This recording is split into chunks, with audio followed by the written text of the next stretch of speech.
En 1954, au procès Dominici, c'est au milieu de tous ces problèmes qu'a commencé le procès, suivi minute par une armée de journalistes. Les caméras et les appareils photos sèment une telle pagaille qu'ils sont ensuite bannis des salles d'audience pendant 30 ans. En 1985, la loi Badinter autorise à nouveau à filmer les procès, mais seulement ceux à caractère historique. Le procès de Klaus Barbie en 1987 est le premier à être intégralement filmé pour les archives audiovisuelles de la justice.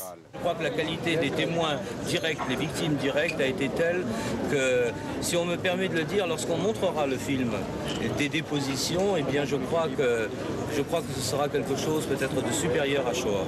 Mais comme le veut la loi Badinter, il faut attendre 50 ans après le procès pour que les images soient accessibles au public.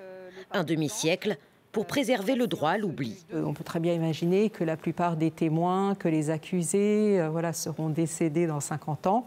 Et donc, il y aura moins de sensibilité autour de leur image, autour des paroles qu'ils ont pu dire, qui, au moment où elles ont été dites, a pu susciter de l'émotion, ou pourrait en susciter encore si elles étaient écoutées trop tôt. Le procès des attentats du 13 novembre sera le 15e filmé en France depuis 1985 et le 2e en matière de terrorisme. En 2020, les audiences des attentats de janvier 2015 contre Charlie Hebdo et l'hypercachère se sont déroulées sous l'œil des caméras.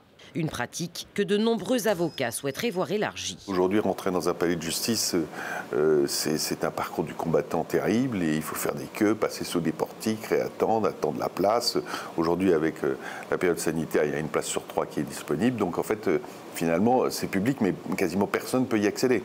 Filmer et montrer les images dès l'annonce du verdict définitif, c'est la volonté du ministre de la Justice, Éric Dupond-Moretti. Son projet de loi est en cours d'examen.